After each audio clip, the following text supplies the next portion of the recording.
और इस वक्त केंद्रीय गृह मंत्री अमित शाह कुछ कह रहे हैं हादसे के चश्मदीदों से मिलने के बाद, जायजा लेने के बाद। पूर्ण संवेदनाओं के साथ ये जो दुर्भाग्यपूर्ण हादसे में पैसेंजर हताहत हुए हैं, इनके परिजनों के साथ खड़ा है। सबसे पहले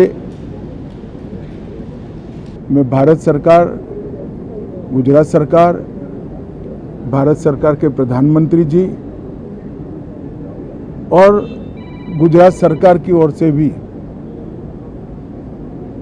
जो लोग हताहत हुए हैं, इनके परिजनों के प्रति गहरी संवेदना व्यक्त करता हूं। 10 ही मिनटों में हादसे के भारत सरकार के पास सूचना पहुंची। तुरंत ही मैंने मुख्यमंत्री जी, यहाँ के गृह मंत्री, होम डिपार्टमेंट के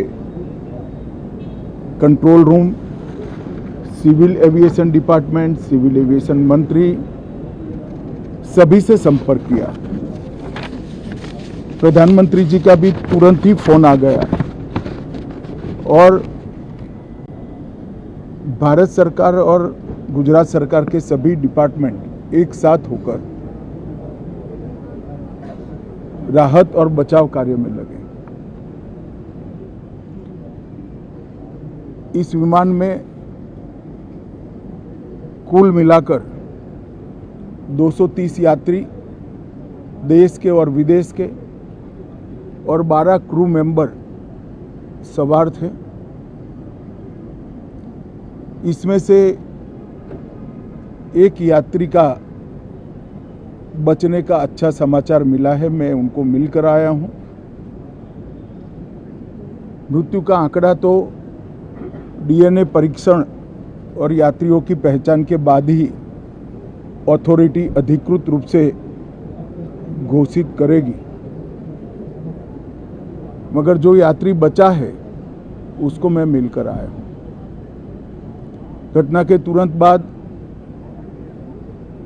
गुजरात सरकार ने बहुत त्वरा से डिजास्टर मैनेजमेंट की सारी इकाइयों को अलर्ट करते हुए, चाहे हेल्थ डिपार्टमेंट हो, चाहे फायर ब्रिगेड हो, चाहे पुलिस विभाग हो, भारत सरकार की भी सीएपीएफ को संपर्क कर सभी ने एक साथ मिलकर राहत और बचाव का कार्य चालू किया। मगर 1.25 लाख लीटर ईंधन विमान के अंदर ही था और लगभग गर्मी, तापमान इतना ऊंचा हो गया कि किसी को बचाने की मौका ही नहीं मिला। अब मैं घटना स्थान पर भी जाकर आया हूं। सारे यात्रियों के मृतदेह को बाहर निकालने का काम लगभग समाप्त हो चुका है। जितने यात्रियों के परिजन यहां पहुंच चुके हैं, वो सबका डीएनए लेने की कार्यवाही भी 2-3 घंटों में समाप्त हो जाएगी। विदेश में जिनके परिजन हैं, उनको सूचना देने की कार्यवाही समाप्त हो चुकी है और जैसे ही पहुंचते हैं उनके भी डीएनए सैंपल लिए जाएंगे और मृतदेहों की पहचान के लिए जितने मृतदेह मिले हैं, इनके भी डीएनए सैंपल लेने की कार्यवाही समाप्त हो चुकी है। गुजरात में ही लगभग 1000 के आसपास डीएनए टेस्ट करने पड़ेंगे। ये सभी टेस्ट करने की क्षमता गुजरात में विकसित है, तो डीएनए टेस्टिंग के लिए कहीं गुजरात के बाहर जाने की ज़रूरत नहीं पड़ेगी। गुजरात की एफएसएल और नेशनल फॉरेंसिक साइंस यूनिवर्सिटी दोनों मिलकर कम से कम समय में डीएनए का परीक्षण पूरा करने के बाद परिवारजनों को अपना परिजन का मृतदेह सौंपने का काम करेंगे।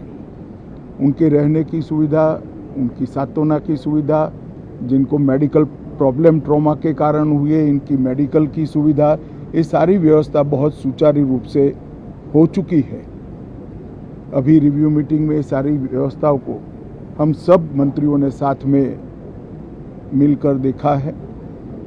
एविएशन डिपार्टमेंट ने अपनी जांच शुरू कर दी है और जांच तेजी से आगे बढ़े, इसके लिए भी एविएशन मंत्री जी ने सूचनाएं दी है। मैं फिर से एक बार राहत काम में जिन जिन एजेंसियों ने त्वरा के साथ बचाव और राहत का काम किया, वो सभी का धन्यवाद करना चाहता हूं। और फिर से एक बार जिन्होंने अपने परिजनों को गंवाया है, हताहत हुए हैं, वो सभी को मनपूर्वक संवेदनाएं व्यक्त करता हूं। मैं एक बार जरूर कहना चाहता हूं कि ये एक्सीडेंट है, एक्सीडेंट को कोई रोक नहीं सकता,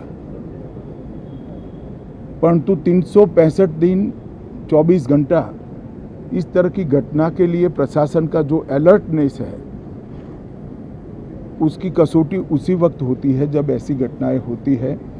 और आज गुजरात के डिजास्टर मैनेजमेंट की तैयारियों का एक प्रकार से दुर्भाग्यपूर्ण तरीके से मगर कसौटी हुआ और बहुत त्वरा के साथ यहाँ पर काम किया गया, वो पूरे देश के मीडिया के सामने और परिजनों के सामने भी आया है। अंत में मैं फिर से एक बार सम्माननीय प्रधानमंत्री नरेंद्र मोदी जी की ओर से, भारत सरकार और गुजरात सरकार की ओर से सभी हताहत लोगों के परिजनों के प्रति गहरी संवेदना व्यक्त करता हूं। धन्यवाद। तो केंद्रीय गृह मंत्री अमित शाह को आप सुन रहे थे।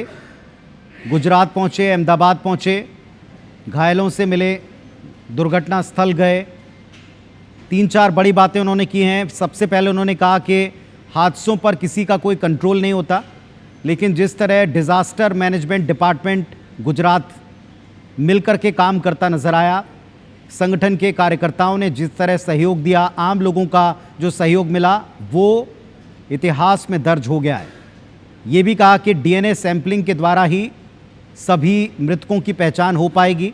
सबके डीएनए सैंपल कलेक्ट होकर वो फैसिलिटी अहमदाबाद में, वो फैसिलिटी गुजरात में है कि अब मुंबई लैब तक ये सैंपल नहीं जाएंगे, इसीलिए जल्दी ही यहाँ से टेस्ट रिपोर्ट आएंगी, जल्दी ही शवों की शिनाख्त हो पाएगी, पहचान हो पाएगी मरने वालों की, मृतकों की।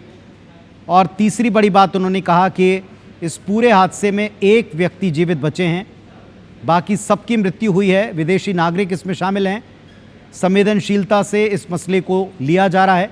सरकार ने, प्रशासनिक तंत्र ने, आम लोगों ने और राहत और बचाव दल ने मिलकर जो एक कसौटी थी, तुरंत बिना किसी पूर्व सूचना के इस तरह के हादसों पर एक्ट करने की, उसमें काफ़ी बेहतर काम किया है।